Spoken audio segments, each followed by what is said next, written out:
Olá, sejam muito bem-vindos ao Noncast, podcast onde o mundo dos negócios internacionais ganha voz e contexto. Eu sou o João Pedro Rotti. E eu sou o Vitor Moura. E hoje temos um convidado especial, Marcelo Andreola, sócio-diretor da Atom Advogados.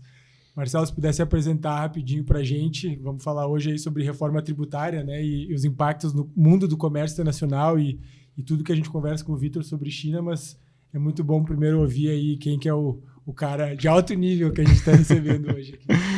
Antes de tudo, João, Vitor, muito obrigado pelo convite. Então, eu sou Marcelo, eu sou um dos sócios fundadores e atualmente diretor de expansão da Atom Advogados, um escritório empresarial especializado em comércio internacional e operações internacionais. Então, novamente, agradeço aqui o convite, espero poder contribuir aqui para esse papo, que é extremamente importante nesse momento. Eu acredito que para todos os empresários que atuam não só no Comex, mas empresários nacionais e internacionais que façam negócios no Brasil, essa reforma tributária ela é um marco, né? Esse ano em específico, em 2026, a gente tem novas regras desse jogo, e é um jogo que eu deduzo que quem não se preparar vai sofrer certas consequências e eventualmente sair do mercado. Então, vamos lá. E a gente sempre tenta trazer bastante caso prático, enfim, daí aquilo que tu puder já compartilhar, né, Marcelo, de clientes de vocês, exemplos, claro, sem nomes nem nada, mas que estão conseguindo se preparar e se organizar para a reforma nesse contexto de negócios internacionais, acho que é importante, né? E aí, Vitor, vamos puxar aí na linha até do que vocês já conversaram fora, né, de gravação, o que a gente pode olhar para esse contexto de reforma tributária para o empresário que tem ou está pensando em ter negócios internacionais, não só com a China, né, mas fora do Brasil como um todo? Eu acho que, acima de tudo, a ideia hoje, primeiro, agradecer, né, o Marcelo aceitar o nosso convite para ser o primeiro convidado aqui do Noncast. Acho que, acima de tudo, nossa missão é abrir essa questão dos negócios internacionais para o público em geral no Brasil, não só. Naturalmente, a gente fala muito de China, mas pelo nosso background pessoal, a gente já falou de Paraguai, a gente vai falar aqui da Zona Franca de Manaus depois. Então, assim, acima de tudo, é trazer essa que é uma dimensão importante, né? Assim, quando a gente fala muito de comércio exterior e negócios internacionais, há a dimensão nacional, a dimensão doméstica disso. E no Brasil ela é complexa, ela está passando por muitas mudanças. Então, acima de tudo, te convidar o Marcelo para fazer uma introdução sobre isso e depois, lógico, que conseguir conectar mais na questão do comércio exterior ajuda para dar cases mais concretos e a gente vai levantando questões aqui. Acho que, né, é interessante entender de alguém que é desse meio o que está acontecendo, né? Eu mesmo não sou, então achei uma oportunidade boa para passar isso com um pouco mais de clareza e didática para o pessoal. Perfeito, Vitor. Então, vamos lá. Eu vou, digamos, fazer uma abordagem aqui pelo o que é, em teoria, a reforma e o que a gente já está vendo na prática, tá? Obviamente que eu vou compartilhar experiências que eu tenho. Não quero afirmar que estão corretas ou incorretas, mas é o que eu vejo acontecendo. Então, vamos lá. Nós tivemos a reforma tributária, ela é uma reforma sobre o consumo, né? Nós temos várias coisas acontecendo no Brasil, mas a grande reforma ela veio para substituir os tributos que a gente chama de indiretos, que são tributos como o ICMS, que é um problema nacional, cada estado tem sua regulamentação, empresas que atuam em diversos estados têm uma dificuldade enorme de saber o quanto tem que pagar, como pagar e assim por diante. O PIS e a COFINS, que são tributos federais, que têm uma questão de litígio enorme em todo o país, especialmente das médias e grandes empresas, né, que estão no lucro real. E nós temos também a substituição do ISSQN, que é o tributo que incide para os prestadores de serviço de forma geral. Então, essa reforma foi aprovada, né, uma emenda constitucional foi aprovada no final de 2023, ela foi regulamentada no ano passado e no início desse ano também, tá? E, em síntese, o que está sendo feito é substituir o ICMS, que é estadual, e o ISS por um tributo chamado IBS, que é Imposto sobre Bens e Serviços, que vai iniciar em 2029, e o PIS e a COFINS, que são contribuições federais, elas já começam a ser substituídas no ano que vem. Deixa de existir o PIS e a COFINS e passa a incidir, então, a CBS, a Contribuição sobre Bens e Serviços. Bom, além disso, nós vamos ter um tributo novo chamado imposto seletivo. Alguns chamam de imposto do pecado, mas eu acho que não é a nomenclatura mais correta, que é um imposto novo que foi criado para, digamos assim, ter uma carga tributária maior sobre atividades que possam prejudicar o meio ambiente e a saúde humana. São conceitos bem abertos, tá? Embora já tenha uma lista sobre o que deve incidir isso, exemplos de refrigerante, coisas assim, tá? Nós já temos um impacto, inclusive, que afeta a exportação, porque minérios, né, e digamos, produtos e subprodutos da atividade extrativista, que o Brasil é um grande player, né, mundial nesse segmento, vão ter incidência desse tributo. Então, vamos dizer assim, a exportação vai deixar, nesse caso específico, de ser totalmente exonerada ou isenta de tributos e vai passar a ter um imposto seletivo, tá? Nesse cenário, ok, essa é a mudança, diríamos, teórica, a substituição dos tributos. Nós temos uma linha de tempo para mudar tudo isso, que ela começou este ano, no modo teste, então ninguém está pagando imposto a mais neste ano, só estão testando sistemas, todas as empresas do Brasil já estão fazendo isso, tá? A partir do ano que vem, sim, já muda, o empresário vai sentir no bolso o impacto, mas a partir de 2029 é que se intensifica isso, tá? Inclusive, né, a gente aqui está falando de importadores também, né, visto que estamos falando de Comex, os benefícios fiscais que hoje alguns estados do Brasil concedem vão começar a ser reduzidos a partir de 2029, tá? Então isso quer dizer o que na prática? Essa reforma ela é muito importante, tá? Por quê? Além de ela mudar os tributos, ela vai redesenhar a forma de arrecadação. Eu arrisco dizer que ela é uma reforma que ela é muito mais tecnológica, logística e fiscal do que propriamente uma reforma tributária. Obviamente, o grande mote é a reforma tributária, é ter um sistema mais simples no Brasil. O Brasil precisa disso porque é um país enorme, com uma economia que pode dar muito certo, mas precisa facilitar o ambiente de negócio. Só que o que vai acontecer na prática? Hoje nós temos uma Receita Federal e foi criado um órgão, mas ele está se estruturando ainda também, que é o Comitê Gestor do IBS, que é o Imposto sobre Bens e Serviços, então, que é o imposto que vai para os municípios e estados, que vai ser uma segunda Receita Federal no Brasil. Tá? Então, hoje, nós já temos um órgão muito poderoso, nós teremos um segundo órgão muito poderoso. Isso vai implicar mais fiscalizações, maior profissionalismo? Sim, vai. Por quê? Porque hoje a gente não tem uma unidade entre os estados e municípios. Imagine que a gente deve ter 5.570 municípios, mais 26 estados e Distrito Federal. Tá? Nós vamos ter agora um órgão que centraliza tudo isso. Imaginem o nível de arrecadação. A gente está falando de trilhões de arrecadação. Tá? Uma capacidade, uma expertise, digamos, as melhores mentes, as mais brilhantes mentes fiscais do Brasil estarão lá. Né? E nós vamos ter, então, uma segunda Receita Federal. Isso, então, vai implicar, digamos, uma nova dinâmica de fiscalização, vai exigir muito mais profissionalismo dos empresários, não só no Comex, mas em todas as frentes. E o que muda, que é muito importante? A dinâmica econômica das relações. Tá? Só uma pergunta, Marcelo, tu comentou antes que seria uma reforma muito mais tecnológica, logística e fiscal do que tributária. Exatamente. Tu consegue só falar desses 3 pontos? Assim? Vamos falar assim. A fiscal é essa, a criação de um novo órgão, então, né, com uma capacidade muito maior do que os estados e municípios hoje isoladamente. A parte tecnológica, ela é interessante porque a Receita Federal, primeiro criou, digamos assim, uma super dinâmica de processamento de dados, né, como o PIX, mas ainda mais poderosa, que é o quê? Se chama split payment, que é um pagamento dividido ou repartido. Tá? Hoje, isso já é usado em marketplaces no Brasil, exemplo do Mercado Livre, Amazon e tudo mais, onde a plataforma está lá expondo um produto de um X vendedor. Quando é feita a venda, a comissão da plataforma vai direto para ela, não cai na conta da empresa vendedora. Ela recebe o valor, digamos, líquido dessa venda. Tá?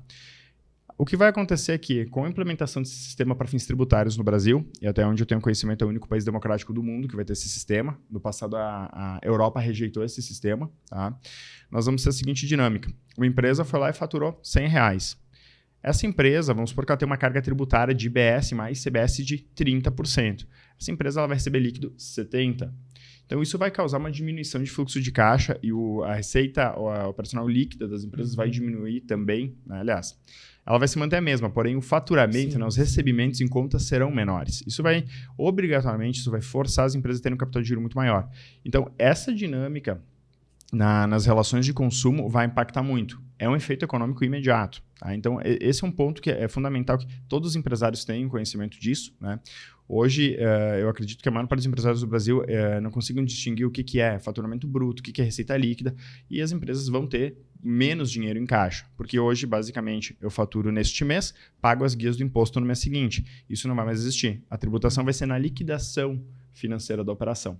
Então, faturei hoje, recebi hoje, eu já vou ter a retenção tributária hoje. Então, a tributação em tempo real. Qual que é o efeito prático disso?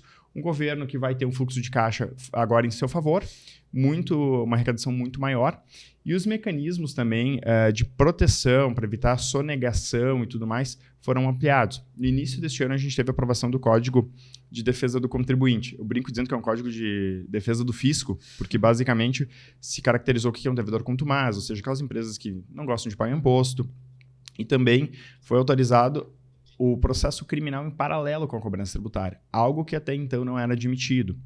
Então, hoje nós vamos, eu acredito que vai levar um tempo ainda até isso ficar maduro e, de fato, ser totalmente aplicado, mas provavelmente ano que vem a gente já vai ter indícios de empresários que não pagam tributos e vão ser paralelamente processados criminalmente. Tá? Então, assim, nós temos não só uma reforma tributária, mas um novo contexto tributário. E aí, no quesito logístico, que é o último item, né, nós tivemos o fiscal, eu falei o tecnológico, e o logístico é o seguinte, hoje muitas empresas no Brasil elas se situam em determinados estados simplesmente por benefício fiscal, especialmente de ICMS, e no caso de ISS, que é tributo sobre prestação de serviço, em alguns municípios que tem uma alíquota mínima que é de 2%. Tá? Então, por exemplo, hoje, falando de Comex, nós temos Espírito Santo, nós temos Santa Catarina, nós temos Amapá, que tem lá um incentivo para importadores de combustíveis, nós temos Alagoas, nós temos Rondônia, que tem, diríamos, o melhor benefício do Brasil em termos de importação por encomenda, ou seja, via trading.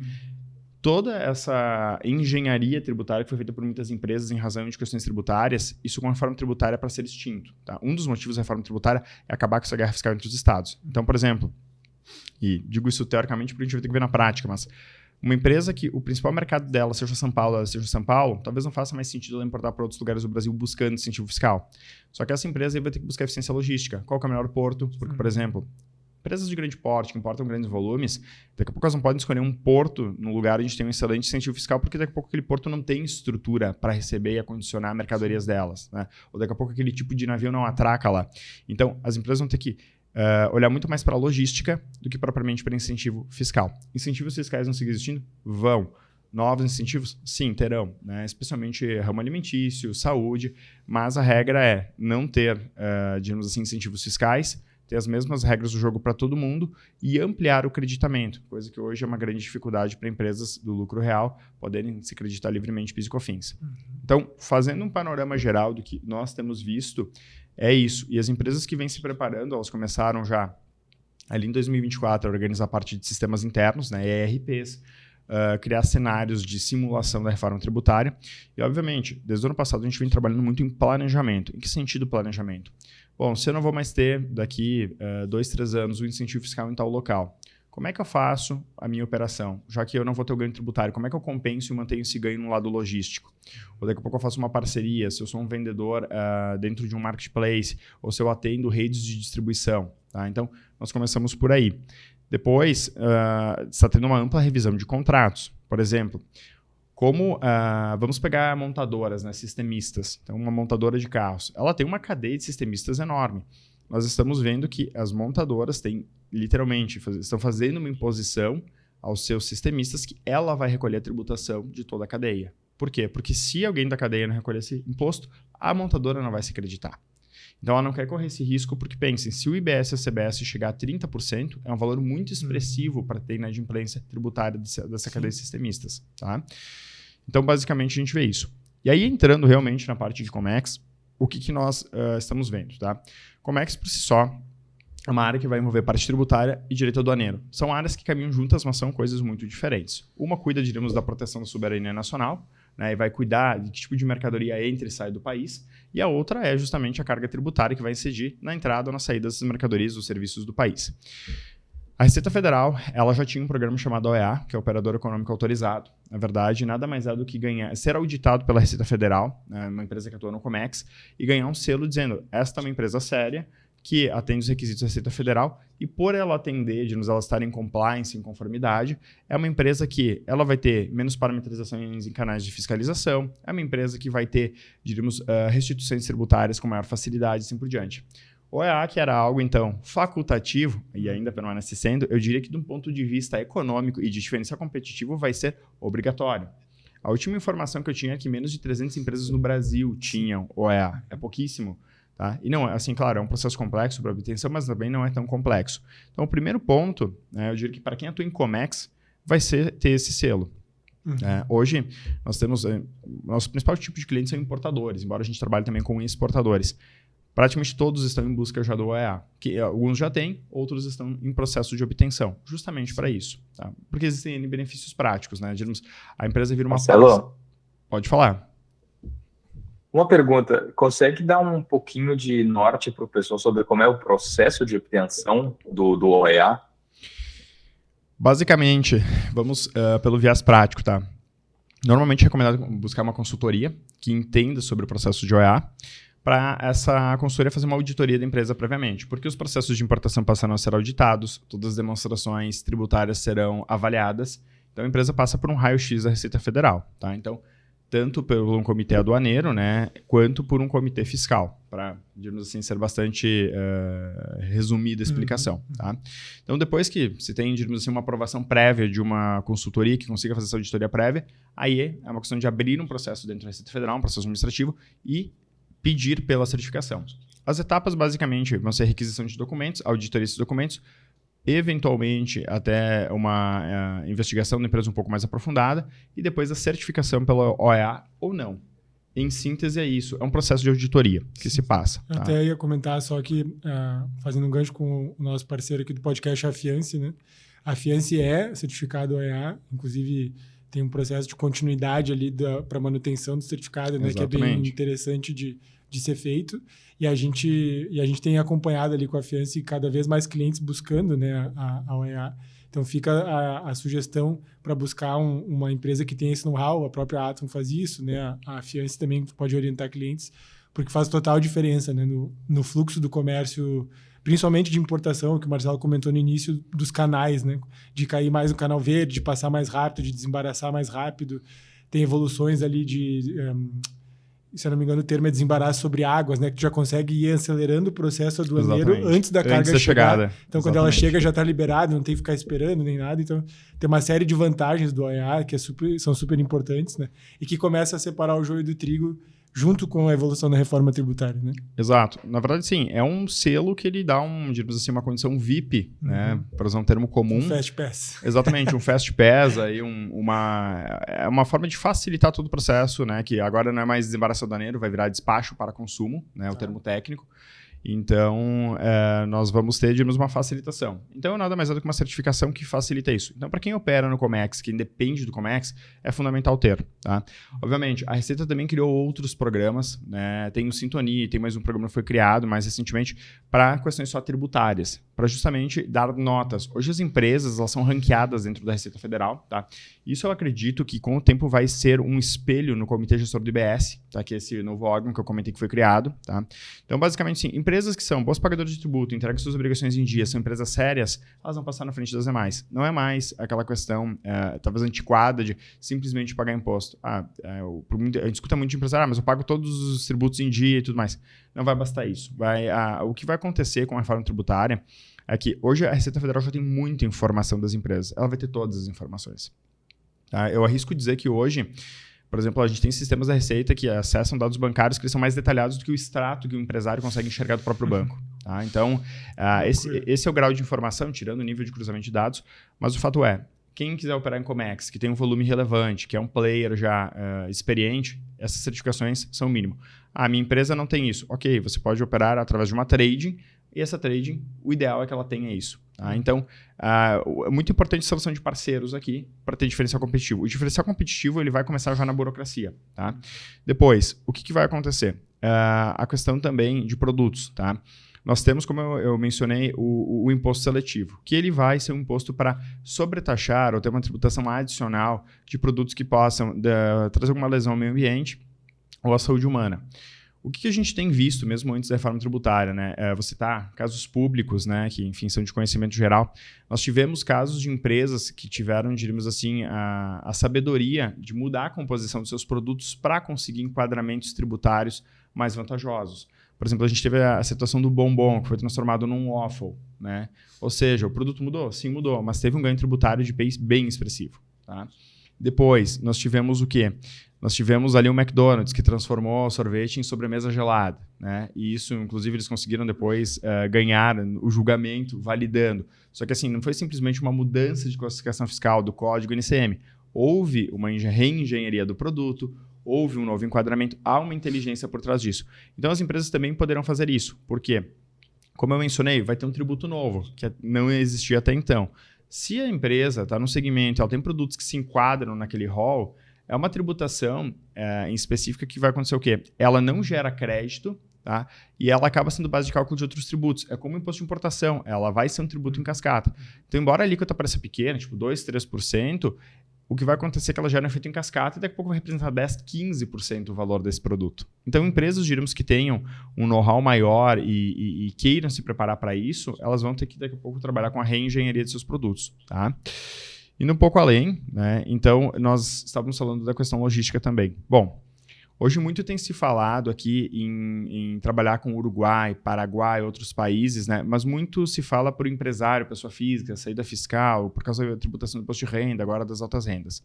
Mas também, em razão do Mercosul e de outros pactos que nós temos internacionais, é possível se trabalhar com outros países, tá?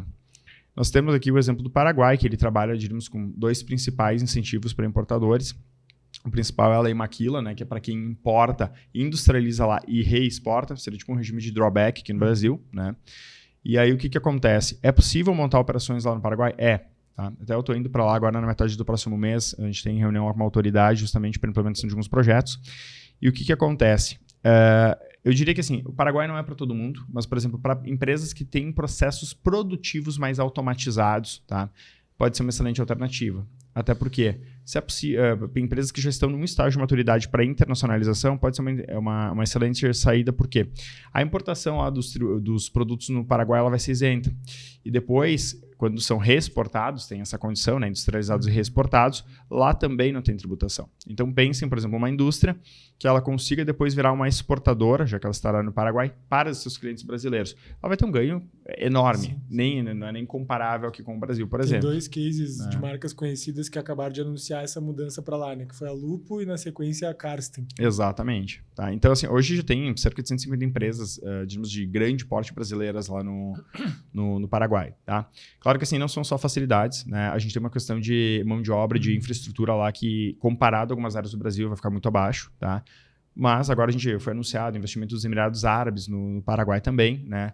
E a gente tem várias facilidades. Existem também as zonas francas, né? Que diríamos, não é exatamente um benefício fiscal, porém a Zona Franca Paraguai ela trabalha de forma diferente da brasileira, né? São zonas francas privadas, mas são nessas zonas francas que são, diríamos, condomínios empresariais, onde se tem maior infraestrutura, inclusive, né? Para questão logística, suprimentos, assim por diante.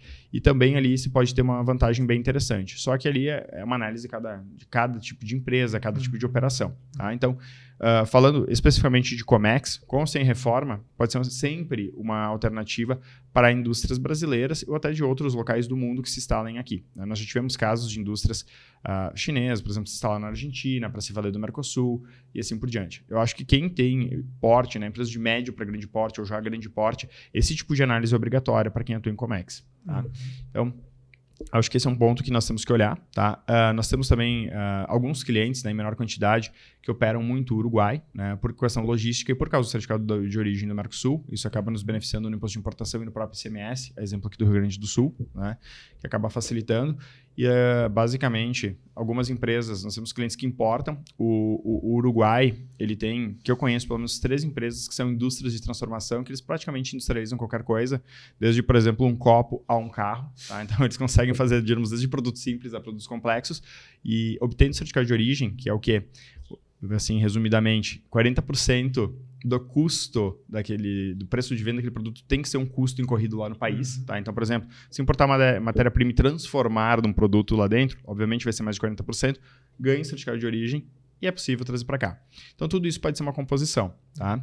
Depois, olhando aí, nacionalmente falando, vamos olhar para 2027, a reforma tributária funcionando, com impacto no bolso do empresário. O que vai acontecer? O empresário, primeiro, vai ter que olhar muito para a sua cadeia de suprimentos. Tá? Por quê? Porque se ele tiver fornecedores que não paguem tributo, ele já vai sair com prejuízo de 30%, porque ele vai ter que pagar o tributo para esse cara. Então, assim, a primeira coisa é a qualificação de fornecedores. Tá? A gente está falando em programa de conformidade e tudo mais. Eu acredito que dentro de 2 a 3 anos, isso tudo vai ser obrigatório em contrato. Empresas de grande porte vão impor, olha, tu, meu fornecedor, tu precisa ter XYZ certificações, tu precisa me mostrar aqui que tu está pagando em dia. E o que é interessante, hoje, né, empresas de grande porte já trabalham, tem portais próprios de compliance para qualificar fornecedores. Só que a reforma tributária, ela impõe o pagamento do tributo por operação, não basta a certidão negativa geral. Sim. Né?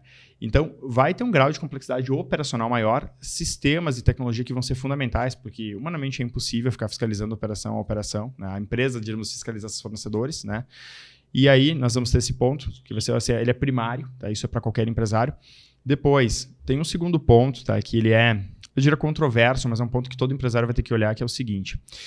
Lá atrás, quando foi anunciada a reforma tributária do consumo, era para ter acontecido a reforma tributária, paralelamente, a reforma tributária do consumo, que foi aprovada em 2023, a reforma tributária da renda, que eu diria assim, não aconteceu uma reforma, foi criado um novo tributo aí sobre dividendos, né, foi revogada uma isenção. Então eu não julgo que isso seja uma reforma, mas enfim, foi um movimento legislativo.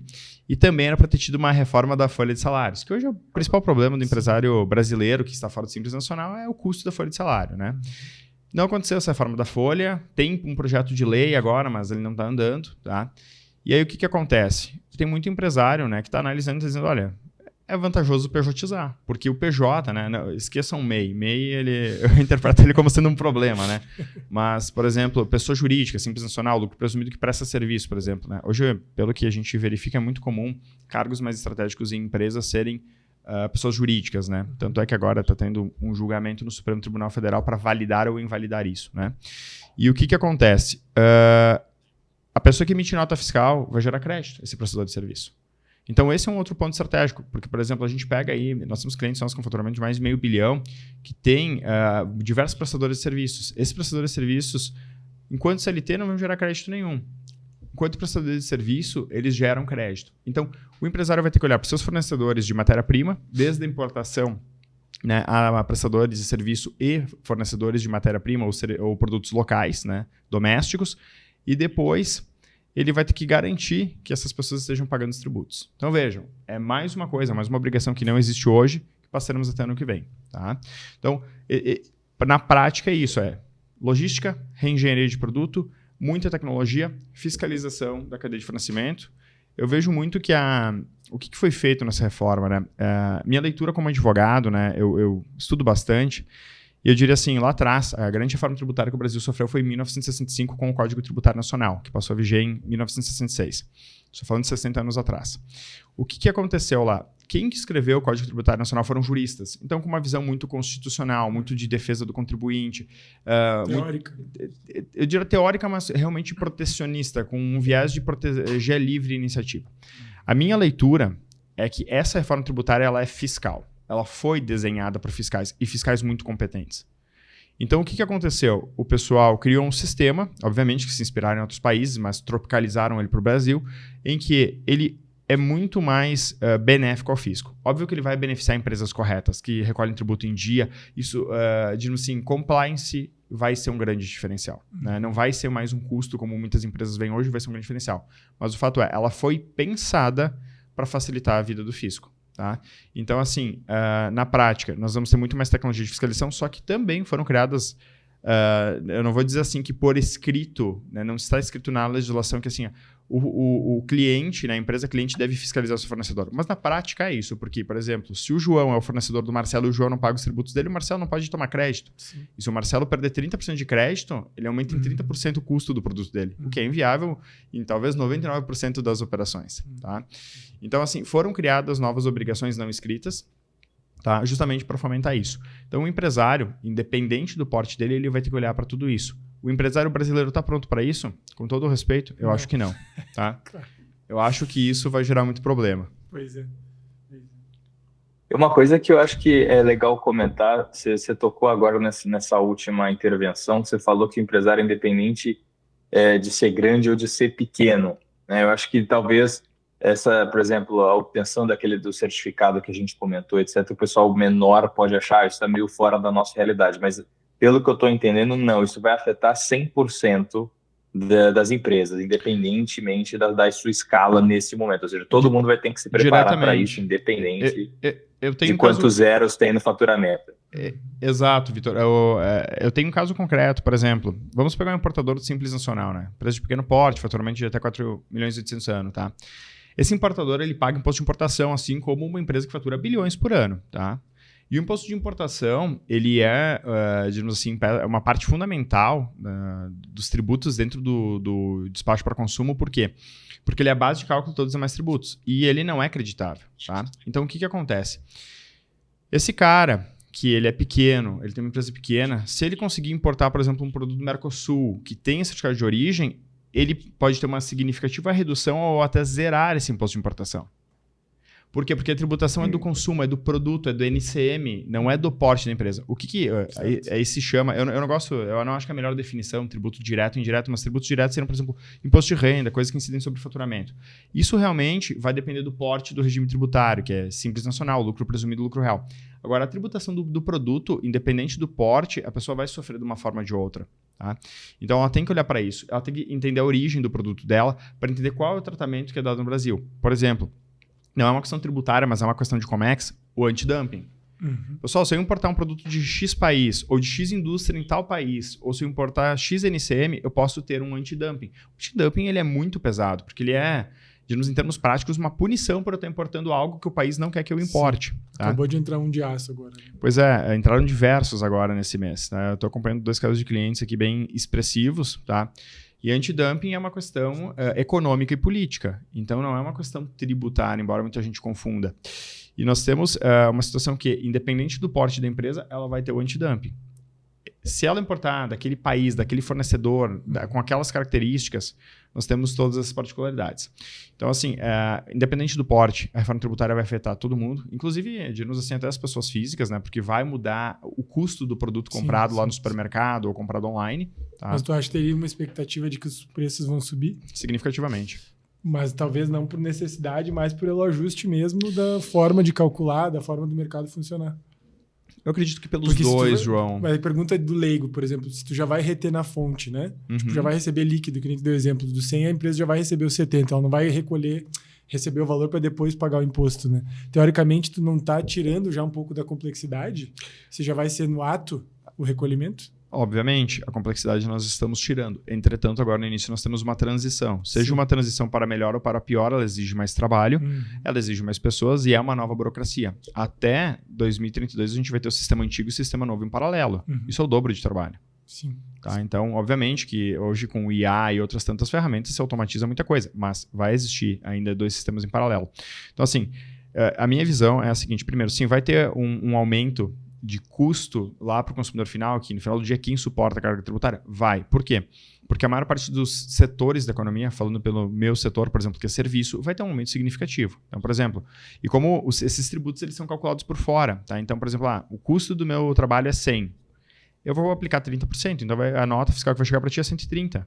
Hoje chegava a 100. Amanhã vai chegar a 130. Certo. Então, isso, toda a empresa vai fazer cálculo de custo. Claro que a empresa ela vai creditar esse valor. Então, por exemplo, a indústria de transformação, que é a grande indústria, em pesquisas oficiais, né, está se mostrando que ela vai ter uma redução de carga tributária. Porém, ela vai ter um aumento de custo para contratar seus prestadores de serviços e alguns outros fornecedores. E tem um outro fator também, que aí é um fator talvez cultural e econômico, que é o quê? Bom, já que eu vou ter que aumentar preço ou todo mundo está aumentando, eu vou aproveitar e vou repassar preço também. Então, eu acredito que a soma desses 2 fatores vai implicar, sim, no maior custo do produto final, no maior preço, na verdade. Sim. Talvez não custo, mas um maior preço. Certo. E agora tu falou de 2032, que a gente vai coexistir, né, os sistemas. Um ponto que a gente escuta, às vezes, de clientes ou pessoas que estão interessadas é o mundo de trading, né? Exato. Que, tipo, tem gente que fala, vai acabar, e de fato, né, o benefício fiscal dos estados, a guerra fiscal que tu comentou antes vai acabar, mas, ao mesmo tempo, quando a gente olha do ponto de vista de estratégia, por pelo menos aí 5, 6 anos, a gente vai ter um processo onde tu ainda consegue utilizar os benefícios de trading, né, ou de operar via trading, né? Tem gente que não tem hoje essa visão, por ser algo que vai terminar lá em 33. Mas, cara, falta 6, 7 anos para isso, né? Então tem um prazo tem 6, 7 anos para ganhar curto. dinheiro. Sim, mas tem um prazo para ganhar dinheiro, né? Em trading, né? Bom, eu vejo o seguinte, tá? Hoje, tradings, na minha visão, né? Tem diversos clientes tradings e eu defendo muito eles, porque no Brasil, hoje, trading virou um comércio de benefício fiscal. Então, basicamente, o importador, que é mais profissionalizado, digamos, mais inteligente, ele vai buscar uma trading para ter algum tipo de benefício fiscal. Tem alguns benefícios fiscais no Brasil que só são concedidos para trading e tem que ser a importação via trading para ter acesso ao benefício fiscal, que normalmente são os melhores. Tá? Então, assim, esse é o primeiro ponto. Hoje, até 2032, né, até o final de 2032, eu entendo que todo importador e exportador tem que olhar para isso. Por quê? Vamos pegar alguém que trabalha com commodity, vamos pegar ramo de combustíveis. Essas empresas brigam por centavos por litro vendido. Então, qualquer tipo de oscilação tributária pode ser muito significativa, porque os volumes são muito grandes. Né? Distribuidoras faturam bilhões. Né? Então, 1%, 0,1%, 0,2% é muita coisa em cima de uma base de cálculo, por exemplo, de 10 bilhões de faturamento ano. Tá? Então, isso é muito importante. Primeira coisa. Tá? Segundo, trading também, a função primária dela é ser uma intermediária negociadora. Buscar fornecedores lá fora, dar garantia nesse processo de importação. Então, nesse aspecto, na minha visão, quem não tem know-how de comércio internacional, comércio exterior, é obrigatório tomar trading para literalmente não ser enganado. Por exemplo, nós fazemos lá no escritório muitos contratos com fornecedores de outros países, tá? Em regra, nós não temos problemas com fornecedores, mas chegam casos até nós de clientes que simplesmente recebem uma invoice, uma proforma, aí paga os 30%, o fornecedor some. Uma cobrança internacional, falando a nível jurídico, é possível fazer? É possível fazer, mas ela é muito cara e ela é complexa. Nós temos que usar advogados em outro país, a gente tem que acionar autoridades e assim por diante. Então, o que eu vejo, a trading tendo esse know-how, é ela quem assume esse risco lá fora e ela garante que esse produto vai chegar aqui e que esse importador, sem tanto conhecimento de Comex, vai ter essa segurança. Então, eu acho que o empresário tem que olhar para sua empresa e entender o seu grau de maturidade para entender como usar uma trade. Ele pode usar para ter o benefício e ter essa garantia, essa profissionalização. Ele pode usar só para ter a profissionalização, mas em regra ele vai usar para os dois. Né? Então, o incentivo fiscal é bem importante. E a reforma tributária, inclusive, ela trouxe novas regras para uma empresa considerada uma trade ter certificado. Porque hoje a gente tem aquele certificado da comercial exportadora, que eu vou chutar aqui o número porque ele é um índice, tá? Mas eu acho que precisa ter um capital social atualmente de 2.600.000, mais ou menos, ou em torno disso, e mais alguns requisitos, né? Radar, habilitação Receita Federal, para poder ser considerado uma comercial exportadora e ter o certificado. A gente hoje tem 2 clientes talvez que tenham isso, que tenham buscado e investido nisso, tá? Para a reforma tributária isso vai ser importante, porque a trading ela vai diferenciar a empresa dos demais importadores. Porque daqui a pouco eu tenho uma indústria que ela importa para si própria, ela é simplesmente uma importadora, ela não é uma trading em si. Então, para quem opera como trading, de fato, isso vai ser bem importante. É mais um selo. A reforma tributária ela vai trazer, como eu mencionei já algumas vezes aqui, muita questão de compliance. E todos esses certificados vão ranqueando positivamente a empresa aos olhos da fiscalização. Tá? Então, a minha recomendação para quem é trading hoje, sim, já é buscar isso. Né? Não são muitos outros requisitos, é um capital social um pouco maior, né? Devidamente aportado, radar, as certidões negativas e mais algumas questões de auditoria mesmo aduaneira e tributária. Vai ser olhado o histórico também da empresa para a obtenção dessa nova certificação. Boa. Tá. E, Vitor, aí fazendo uma ponte com tudo isso que o Marcelo trouxe, aí é uma dúvida mesmo, uma minha curiosidade, dada a tua proximidade com o corpo diplomático do Brasil na China, né, e tu tá sempre também na ponte, né, Brasil-China, se tu tá vendo algum impacto ou até janelas de oportunidade que a gente consegue ter como empresa brasileira, considerando... Porque, claro, a reforma traz uma complexidade, mas ela vai trazer algumas vantagens, né? De ser empresas mais organizadas, mais competitivas, mais transparentes, né? Isso muitas vezes conta, inclusive, para trabalhar com clientes e ou fornecedores internacionais, né? Só queria ver se tu tem uma leitura sobre isso, assim, Vitor. Talvez não especificamente sobre China, mas como de fora do Brasil, né? Eu acho que, acima de tudo, Marcelo também tem experiência com isso. Quando eu falo com essa nova onda dos empresários chineses que hoje estão indo operar Brasil, tá? Abrindo operação ou tentando procurar parceiros locais, independente da natureza da operação, o que chama muito a atenção é que o principal desafio é a complexidade, né, da parte tributária no Brasil. Não estou nem falando da carga em si, mas só a complexidade de como calcular os tributos, a própria presença da figura do despachante aduaneiro para o chinês já é complicado de entender, falando de China agora, né? Porque no Brasil a complexidade desse desembaraço é tão grande que isso virou uma profissão, né? Porque você tem que ter alguém responsável para isso, mas assim, na China isso é parte das atribuições, por exemplo, do teu agente operador logístico, porque no fundo são 2 documentos que você tem que carimbar e tá tudo certo, né? Tanto na entrada quanto na saída. Então, claro, como qualquer país, a entrada, né, a importação é mais complexa que a exportação, mas de qualquer forma há uma diferença de complexidade muito grande entre Brasil e China. Então acho que do ponto de vista muito macro, qualquer movimento que venha para melhorar isso, ele tende a ser bem visto com olhos de quem está de fora. Acho que algumas coisas que preocupam. Primeiro que a gente sabe que no Brasil, além de a gente ter um sistema que é complexo para um outro que, pelo que eu entendi, será menos complexo, mas vai ter uma transição que me parece longa, a gente vai ter pelo menos 7, 8 anos, né? 6, 7 anos ali para se concluir completamente. Então, você tem E nesse período, antes da complexidade diminuir, ela vai subir ainda mais, né? Porque terão 2 sistemas simultâneos. Isso é muito complicado. E aí, lógico, a gente vai ver outra coisa que é até a parte onde eu atuo mais hoje, que é realmente essa questão do fluxo de caixa que o Marcelo comentou. Acho que isso aí, com certeza, a gente vai ter um impacto mais óbvio. Por exemplo, para empresas chinesas, que são empresas que normalmente têm caixa, até pela forma como os negócios na China se dão, normalmente o chinês ele tem caixa, a empresa média chinesa tem, vamos dizer assim, capacidade de investimento, por isso que até que está abrindo o mercado no Brasil hoje, eles vão ter algumas vantagens competitivas nesse sentido. Mas eu acho que, do ponto de vista super macro, qualquer coisa que reduza essa complexidade do ambiente de negócios no Brasil, ela tende a ser bem vista. O que eu queria perguntar para o Marcelo, até para trazer isso mais para o nosso dia a dia, assim, nesse momento de transição que a gente vai entrar agora, já entramos, né, praticamente, agora 2026. Se eu sou uma trading no Brasil, qual que é o meu primeiro passo imediato? Qual que é a primeira coisa que eu vou ter que me cuidar agora nesse momento de transição? Excelente pergunta.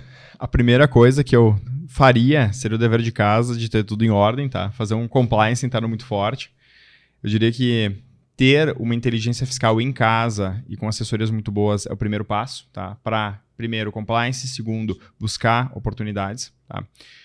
E aí, como segundo passo, buscar as certificações, tá? Então, OEA, os demais programas da Receita, tá? E assim por diante.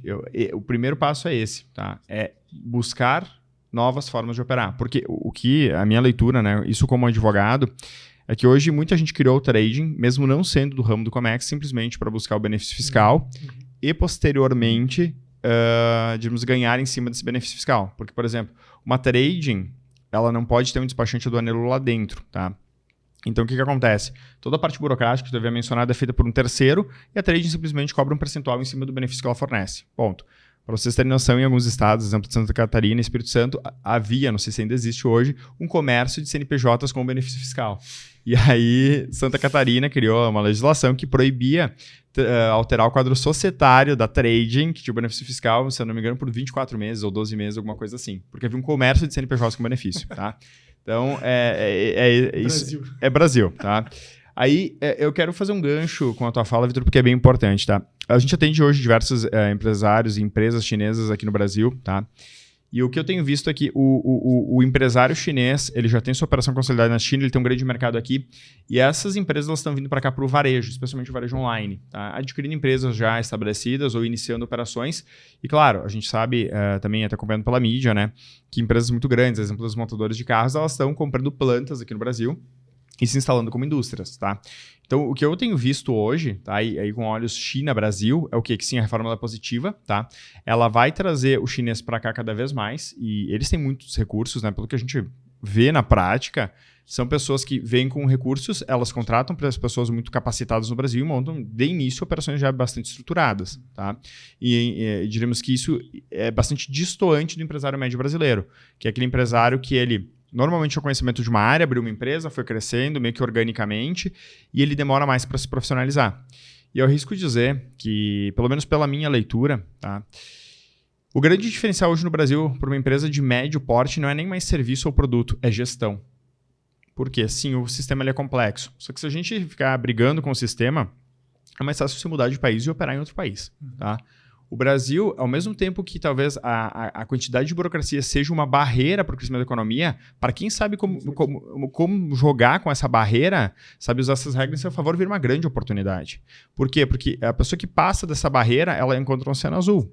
E aí, o que nós temos visto? As empresas mais estruturadas de fora que vêm operar aqui, elas sabem da complexidade do Brasil. Elas contratam pessoas boas, contratam consultorias, jurídicos, enfim, profissionais que consigam navegar muito bem nesse meio e não vira mais uma dificuldade ou uma barreira. Para esse tipo de empresário com essa mentalidade, isso é o contexto, o cenário normal de jogo. Então, eu vou usar essas regras em meu favor.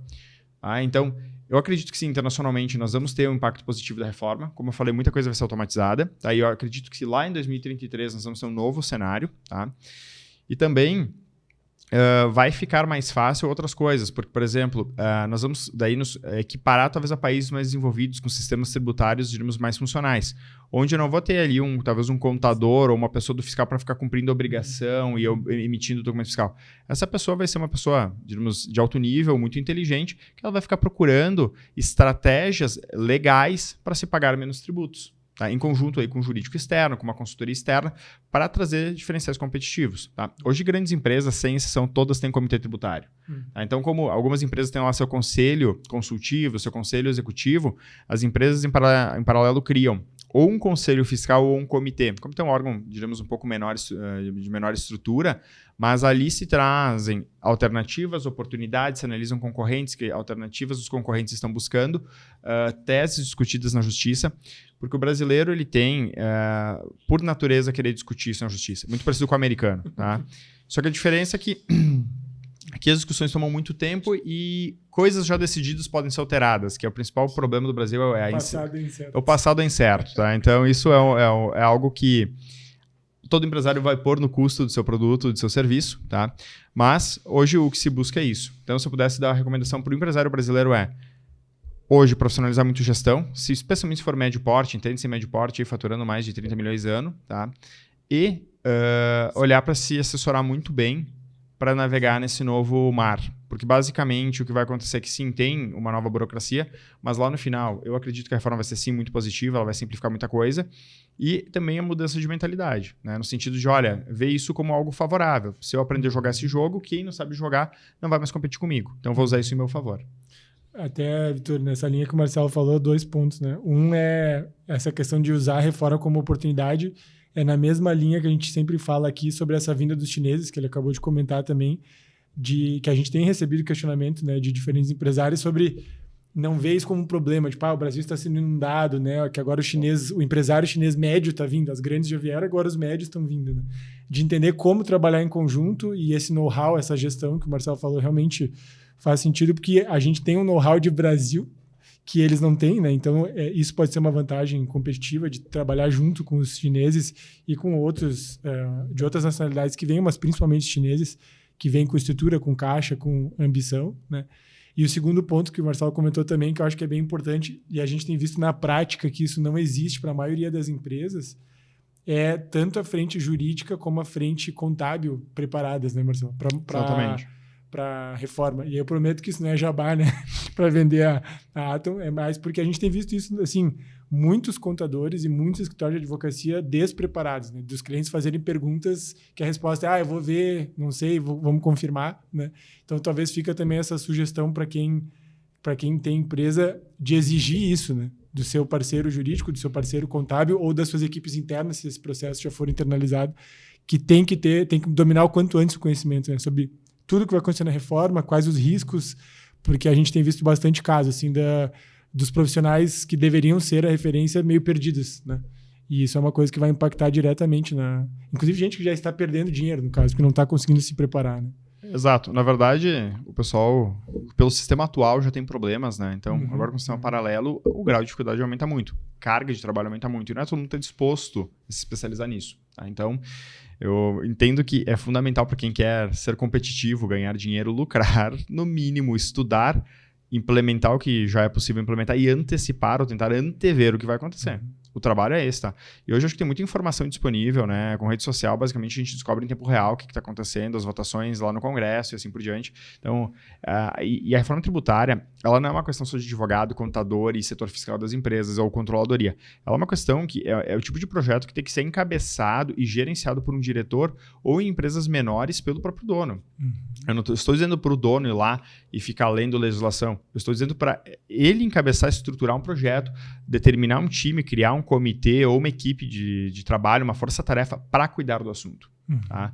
Porque o grande problema que eu vejo do brasileiro, né, a gente trabalha com diversos países e culturas, é que ele espera acontecer para depois ele se mexer. Tá? E aqui está o grande erro. Esperar acontecer vai custar caro depois. Porque eu diria que preparar e prevenir é sempre mais barato do que remediar. Então, primeiro é uma mudança de cultura que nós temos que ter. Tá? E agora, a gente está falando do chinês médio aqui, mas não é só o chinês que está aqui hoje. Tá? Eu falo isso porque é o que o nosso escritório faz. Nós trazemos empreendimentos e tecnologias de diversos países para cá. Por exemplo, um movimento que nós estamos vendo muito forte.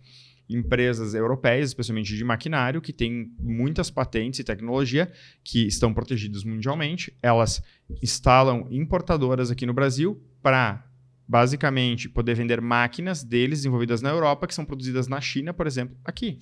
Então, a tecnologia europeia, a produção chinesa, para venda no mercado nacional. É isso que está acontecendo. E eu acho também que o empresário ele não pode ficar mais olhando somente para o Brasil. Claro, quando a empresa é pequena, talvez não faça sentido gastar energia com isso. Mas médio porte para cima é obrigatório ter uma visão mundial das coisas. O que está acontecendo, quais são os mercados consumidores, onde adquirir. Porque na minha leitura o que pode acontecer é algo muito simples, né? Hoje a maior parte da tecnologia é produzida na China. No momento que a China disser assim, olha, tudo amanhã vai custar 20% mais caro, exemplo do que os Estados Unidos andou fazendo com tarifaço, pessoal, todo mundo vai ter que suportar esse custo.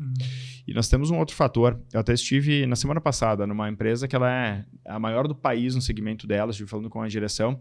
Eles estavam informando que, em princípio, não devem abrir mais fábricas no Brasil, tá? E eles devem simplesmente ampliar através da importação, porque o produto pronto, já embalado, chega aqui mais barato do que o custo da matéria-prima deles aqui. Sim, então, assim, isso é um problema de conjuntura nacional, um problema econômico, um problema de custo Brasil, que uma empresa sozinha não vai resolver. Isso precisa, sim, de uma reorganização econômica nacional. Só que isso, olhando a longo prazo para a economia, é um efeito bastante ruim, né? Nós não temos assim, uma expectativa muito boa, porque óbvio que uma indústria gera muito mais empregos do que uma mera distribuição, né? Só que são as regras de mercado. E o empresário, não só o brasileiro, mundialmente falando, ele vai buscar ambientes mais favoráveis para o negócio, mais competitivos e ambientes onde tem a menor carga tributária e mais facilidade de forma geral, né? Então, nós temos tudo isso para balançar, né? Colocar numa balança e avaliar quais os melhores caminhos para seguir. Mas eu digo e insisto, falo isso para todos os nossos clientes. Hoje não é mais possível analisar somente contexto nacional. Nós temos que analisar contexto internacional. A China hoje é a grande exportadora do mundo, mas existem outros países também que estão indo no mesmo caminho, né? E entender como é que as empresas se articulam. E para o empresário médio entender isso, por exemplo, ele pode fazer o quê? Ler notícias. Por exemplo, os balanços das principais empresas do país são abertos, é possível ler, é possível ter acesso à informação e tentar descobrir estratégias. As próprias empresas, né, vamos falar aqui hoje de empresas abertas na Bolsa, elas têm nos seus sites lá uma aba só de relacionamento com o investidor. Lá tem estratégias que são adotadas, tem um monte de informação útil, né? Porque, por exemplo, eu posso uma empresa de médio porte concorrendo com uma de grande porte, por estar no mesmo segmento. É possível, daqui a pouco, modelar aquele tipo de estratégia e adequar para o porte daquela empresa que atua no mesmo segmento. Então, isso tudo é necessário. E aí, definido uma vez a estratégia, a questão depois é só se assessorar bem para vou buscar um fornecedor na China, vou buscar um fornecedor em outro país, ou daqui a pouco vou fazer uma triangulação entre países. Daqui a pouco matéria-prima China, uma distribuição no Paraguai, distribuição no Brasil, e assim por diante. Tá? A última questão ainda em relação a essa parte internacional é o seguinte, nós estávamos falando bastante de tradings, tá? O que eu vejo do futuro das tradings também é elas saírem tanto da concentração nacional, que aconteceu esse boom de tradings justamente em razão de incentivos fiscais, mas justamente para terem operações internacionais e estruturas internacionais, tá? Hoje nós temos clientes que eles têm estrutura na China e em outros países justamente para fazer trade internacional. Desde o sourcing do produto lá fora, o desenvolvimento. Daí nós, né, como escritório de advocacia, trabalhamos na proteção de patentes, de marcas, do planejamento tributário. Como é que eu abro essa operação lá fora? Como é que eu faço a operação lá fora? Né? Se for uma empresa do mesmo grupo, né? Nós temos grandes grupos de empresas que nós atendemos que eles já têm trading própria e aí nós temos regras de transfer pricing, né? Que aí sim, eu tenho que cuidar muito da precificação de produto para não ter problema com isso. Então, eu acredito que o futuro, aí falando de Comex, especificamente de trading, é essa expansão internacional, assim como o empresário de médio porte para grande porte tem que fazer olhando o mundo, as tradings mais ainda, já deveriam ter feito isso. Tá? Não ficar simplesmente trabalhando em cima de incentivo fiscal. Então, na minha visão é isso, essa análise econômica global, junto com estratégias tributárias, aduaneiras, contratuais, locais, em cada um dos países envolvidos, e depois colocar essa operação para rodar. Muito bom. Bom, tu antecipou a pergunta que eu ia fazer, que quais seriam as sugestões de segmento, né? Porque o assunto é denso, a gente falou um monte aqui, discutiu muito bem, mas da onde como é que sai, né? O que segue, por onde começar, né? Mas tu acabou de fazer essa compilação aí. Aí não sei, Vitor, se tu quiser comentar alguma coisa com o Marcelo também, mas já encaminhando para o encerramento, para ficar esses próximos passos aí, né? Eu acho que o que me chama a atenção nessa situação é realmente a importância de antecipar o movimento. Eu acho que isso é a palavra-chave aqui. Marcelo fez aí o puxão de orelha para o empresariado brasileiro, no sentido de que ele tende a esperar a coisa acontecer e depois reagir. A gente, assim, eu dou um passo além dessa tendência, ele ainda tende a reagir de forma lenta. Né? Exatamente. Então, a gente está num momento, né, assim, são as duas coisas juntas. Então, hoje concordo em gênero, número e grau a questão de olhar para fora, as próprias tradings, aí a própria Fiança é um exemplo disso, estão indo além de simplesmente ser esse middleman, né? Assim, ainda são intermediários por natureza, trading é um intermediário por definição, mas agora com estruturas mais sólidas e realmente fazendo as coisas mais in loco, que até o grande problema hoje, quando a gente fala muito de China, você tem muitos especialistas em China hoje surgindo, especialmente em comércio exterior, mas aqueles com presença efetivamente aqui são muito poucos. Né? Então, isso é uma coisa que realmente vê esse nível de profissionalização, porque a função da trading, se eu sou um industrial brasileiro, por exemplo, tá, e eu estou trazendo maquinário ou importando matéria-prima, eu tenho que ter uma visão global do meu negócio, não há dúvida, mas eu, por definição, vou ter uma visão menos global do que uma trading é capaz de ter, porque a natureza do meu business é outra. Então, acho que tem uma importância insubstituível de ter essas tradings mais qualificadas, mas, assim, acima de tudo, realmente é fundamental antecipar esse movimento. Né? Assim, o mundo hoje ele está interconectado. Eu gosto de falar, assim, tocando sempre na parte geopolítica, que é o meu background. Eu vejo muito, até em mídias tradicionais, em geral, dizendo que o mundo está se fechando. Eu discordo, tá? Eu acho que o mundo está se abrindo, inclusive. Há cada vez mais facilidade de trânsito de pessoas e trânsito de produtos. A gente tem uma região específica do mundo que está se fechando, mas o mundo como um todo está se abrindo. Tá? E isso é uma coisa que você não pode mais só olhar para o seu quintal, para a sua vizinhança. O Brasil tem, de certa forma, essa benesse de ter um mercado doméstico grande, o que é um dos fatores que leva o empresário brasileiro a olhar para dentro primeiro, porque quando a gente trabalha com empresários de outros países na América do Sul, a pegada é outra, né, que vem naturalmente de países menores que o Brasil, então muita gente já tem esse instinto de olhar para fora, mas com certeza tem que antecipar esse movimento e abrir a cabeça. Acho que aqui no Noncast a gente sempre tenta trazer um pouco do não óbvio, né, de tirar isso, porque eu concordo muito com a tua conclusão. No fundo, independente de qual reforma que vem agora, de qual movimento que a China faça, o Brasil segue tendo um potencial absurdo, mas grande parte, um grande fator pelo qual o potencial, o Brasil segue sendo aquele eterno país do futuro, passa pouco pela mentalidade que o próprio brasileiro encara isso. Ou seja, de não se antecipar, de reagir de forma lenta. E hoje, que a gente está trabalhando num mundo que está ligado, por exemplo, com a China, com outros países aqui do leste e do sudeste asiático, que tem um ritmo de trabalho que é outro, assim, independente de juízo de valor, ele é outro, independente disso, você tem que se adequar. O mundo hoje ele está ligado num jeito que não dá sinais de que vai se desconectar, muito pelo contrário. Então, acima de tudo, trazer essa mentalidade. O João comentou de quando a gente responde muito essa pergunta de, tem muito chinês entrando no meu segmento aqui no Brasil, o que eu faço? Mude a forma como você encara essa vinda. E também mude a forma como você encara essa reforma tributária que está vindo, que pelo jeito não é tributária, na verdade, ela é mais uma reforma fiscal, né? Ela vai trazer complicações e oportunidades, né? E se antecipar esse movimento e trabalhar, acima de tudo, a forma como a gente avalia e reage a esses movimentos, eu acho que é a chave para realmente quem vai conseguir se dar bem ou não nessas mudanças que são inevitáveis. E como a gente sempre fala, né, Vitor, que o Brasil não perde uma oportunidade, perder uma oportunidade, encarando a reforma como uma oportunidade, para também ficar naquela coisa negativa de, cara, é a realidade, tem que fazer, tem que se adaptar, então vamos ver se essa vez a gente aproveita essa oportunidade, né? E de fazer algo positivo e fazer a empresa crescer. Obviamente, é que assim, eu tenho uma leitura muito simples dos fatos, que se nós tivermos o poder de mudar a reforma tributária? Excelente, vamos fazer. Mas não me parece que nós tenhamos hoje poder para fazer isso. Já está estabelecida, está funcionando, os sistemas estão funcionando. A questão é compreendê-la, aplicá-la e entendendo que são as oportunidades. É como um jogo de xadrez. Se o cavalo ele anda num formato, se o peão anda num formato e o rei anda num formato, eu não tenho como mudar se eu quiser jogar o jogo. Eu vou ter que entender, dentro dos movimentos que eu posso fazer, quais são os mais benéficos para vencer o jogo. E aí, por exemplo, o que eu vejo, né? Localmente, acho que em todos os países do mundo isso acontece, ninguém gosta de estrangeiros empreendendo ou tendo essa concorrência. Só que o que nós temos que entender? Na mídia, sim, parece que o mundo está tentando se separar, mas na prática, a gente está tendo uma transição migratória de pessoas muito grande. Vamos pegar nível pessoa física. Vamos para Florianópolis. O que tem de alemães, russos ali é absurdo, tá?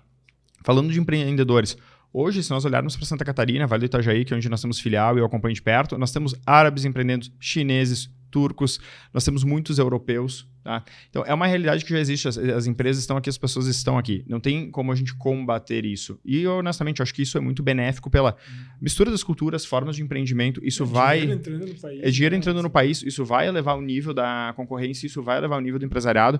Quem quiser ficar reclamando, bom, vai ficar para trás. Ou a gente pega, entende esse cenário e faz uma leitura para entender quais são as oportunidades dele e se vale das oportunidades. Eu acho que é a parte realmente cultural, de enxergar as coisas como oportunidades, como novos cenários, ao invés de ficar tentando voltar para o passado. Tá? Então, minha visão é muito simples nisso e eu realmente acredito que a reforma será benéfica. Sim, será. Não estou dizendo que será fácil e talvez benéfica para todos, mas de forma geral será benéfica. Porque ela vai profissionalizar muito, ela vai puxar muitas empresas para terem sistemas, tá? Por incrível que pareça, eu já atendi empresas com faturamento de 100 milhões por ano que não tinham um ERP, não tinham um sistema. Roda no Excel. Exatamente, rodava em Excel. E eu emitia nota no site do governo. Eu não conseguia... É muito comum. Eu não é conseguia, raro, mas acontece muito. Eu não conseguia compreender como é que isso era viável, né? Então, assim, claro, aí tem gente que argumenta, mas a Itália foi ter nota fiscal só em 2019, o Brasil tem desde 2006. Ok, mas se tu for para a Itália, turismo é excelente, vai para a Itália para empreender, a sensação que tu tens é que ela parou no tempo lá atrás no sentido de tecnologia e burocracia. Tem amigos italianos que falam isso, né, Marcelo? A gente endeusa, né, exatamente. A Europa, mas que tem coisa que o Brasil está muito na frente. Pois é. Então, mundo ideal seria o Brasil agora com uma arrecadação maior, investir mais em infraestrutura, educação, conseguir ter um plano econômico continuado, independente de governo, esquerda, direita, etc. Para quê? Para o país crescer. Porque o país, apesar de tudo, ele cresce. Apesar de todas as dificuldades, o país ele cresce e tem muita oportunidade. Então, eu acho que a leitura do empresário tem que ser essa. Do oposto, né, eu já conversei isso com alguns clientes. Bom, se o cenário econômico não é favorável, tu tens uma visão que ele não vai mudar, hoje é muito mais fácil se mudar de país do que era no passado. Então a opção que temos é ou empreender em outros países ou mudar de país. Porque aqui no Brasil, justamente talvez pela falta de profissionalização dos empresários, é que tem tanta oportunidade. É um país riquíssimo em oportunidades. Tanto problema. E é muito engraçado, né, que vocês comentaram, o Brasil, ele não, a gente brinca, né, não perde a oportunidade de perder a oportunidade, o Brasil nunca dá certo, mas o Brasil também não dá errado. Né? Porque realmente a nossa base é muito sólida, tem muita coisa para fazer e mesmo uma gestão pública questionável e com todos os problemas que são em sua esmagadora maioria criados por nós brasileiros, né? Ou seja, o Brasil sozinho não tem muitos problemas quando você compara, agora falando da parte assim, por exemplo, se você comparar por exemplo, com outros países do nosso tamanho, uma Rússia que é quase todo o território, mais da metade do território é gelo, a China com a complexidade interna que eles têm, enfim, o Brasil não tem nada desses problemas, então, e mesmo assim, né, então a gente tem condições muito boas. As condições são tão boas que o Brasil também não dá errado. Né? Eu entendo que é sempre muito importante relembrar isso para o pessoal. Exatamente, Vitor. E eu arrisco dizer mais uma coisa. Grandes acontecimentos, eles levam tempo para acontecerem. Tá? Por exemplo, vou pegar algo aqui que é um setor local nosso, que é Serra Gaúcha. Tá? Setor vitivinícola. É injusto as pessoas quererem comparar, por exemplo, um setor que ele é muito mais jovem, aqui brasileiro, com, sei lá, região Piemonte na Itália, com Champagne na França. Por quê? Porque eles estão séculos à nossa frente. Só que hoje o trabalho que tem sido feito é excelente, então é que várias regiões já conseguiram denominação de origem, os produtos são já reconhecidos nacionalmente, estão ganhando mercado internacional. Então há uma curva de aprendizado, tem gente muito boa trabalhando nisso, e não só construindo sua própria empresa, mas construindo, digamos, todo um segmento, e que isso, eu arrisco dizer que em 50 anos nós teremos vinhos reconhecidos no mundo, por exemplo. Tá? O espumante já está indo nessa linha. Né? Exatamente. Nós temos um cliente que ele está entre os 10 melhores espumantes do mundo. Tá? E é uma empresa familiar, diríamos pequena, se comparado a grandes multinacionais, tipo uma Moët Chandon. É uma empresa em termos de faturamento e estrutura muito pequena, mas que consegue hoje bater em qualidade de produto com uma empresa desse porte, que é multissecular. Né? Então, assim, o brasileiro também precisa entender que as coisas levam tempo para acontecer. A gente planeja as coisas, a gente trabalha, algumas coisas dão certo, outras nem tanto, a gente corrige a rota e dali X tempo, normalmente alguns anos ou décadas, nós chegamos no resultado. Então tem essa parte também que é necessário o brasileiro e especialmente o empresário brasileiro entender que existe a curva de aprendizado, existem os erros e a gente tem que aprender com os erros, né? Não desistir quando acontecem os erros no caminho. Muito bom. Eu gosto, Vitor, que o Marcelo, às vezes ele traz aquela eloquência de advogado bom, sabe? Tipo assim, né? Empresa multissecular. Tipo de termo que, né? Sim. Só o cara desse nível que pensa, né? Mas, cara, acho que hoje tá entregue aí o nosso episódio, né? Eu queria só pedir uma sugestão final, Marcelo, com todo esse universo de informações, assim, se tem alguma fonte que tu sugere, né, para o empresário que seja mais fácil de entender um pouco do que está acontecendo, seja de notícia ou de atualização, além, claro, de falar, né, com suas equipes jurídicas e contábeis, mas se tem algum lugar que ajuda a dar uma orientada, sabe? Olha, que não seja o ChatGPT. Por que não? O Cláudio é muito bom também. Eu acredito que fontes de notícias existem muitas, tá? Hoje tem perfis muito bons no Instagram que falam da reforma tributária e dão notícias praticamente em tempo real, tá? Tem revistas, a própria exemplo da Valor Econômico, Brasil Journal, que trazem opiniões, pontos de vista muito interessantes, tá? Então é obrigatório ler. Eu acho que isso, o empresário não só para a reforma tributária, mas ele tem o dever de ler para estar contextualizado, tá? Então, eu sugeriria começar por aí. Porém, eu sugeriria também que o empresário se assessorasse, porque é um assunto técnico. A exemplo de desenvolver um produto, é necessário um engenheiro, muitas vezes para fazer algo complexo. A mesma coisa é implantar um movimento desse tamanho numa empresa. Vai precisar um contador excelente, um jurídico excelente, uma consultoria excelente, né? Trazendo para a Comex uma assessoria de Comex, uma trading excelente, para justamente ter o melhor resultado, tá? Então, o empresário tem o dever de saber o que está acontecendo, talvez não saber no detalhe ou tecnicamente, mas primeiro saber, depois entender minimamente como é que aquilo se aplica para ele, e depois buscar essas pessoas, né, esses profissionais, para conseguirem implantar isso e mostrarem as oportunidades para ele. Muito bem. Bom, poderia ficar mais aqui muito tempo perguntando, né? Mas, Marcelo, muito obrigado e acho que parabéns também pelo trabalho que vocês têm feito, né? Porque não é fácil orientar e entender a complexidade de cada cliente nesse ambiente. Eu acho que vocês têm feito um trabalho muito bom. E do lado de fora, a gente continua acompanhando com o Vitor aí como que o mundo enxerga, né? O Brasil se encaminhando para um país mais transparente e organizado, do ponto de vista da reforma tributária. Quem sabe um dia é o CDE, mas isso é um papo para outro momento. E esse foi mais um episódio do Noncast e a gente se vê no próximo. Até mais. Muito obrigado. Valeu, Marcelo.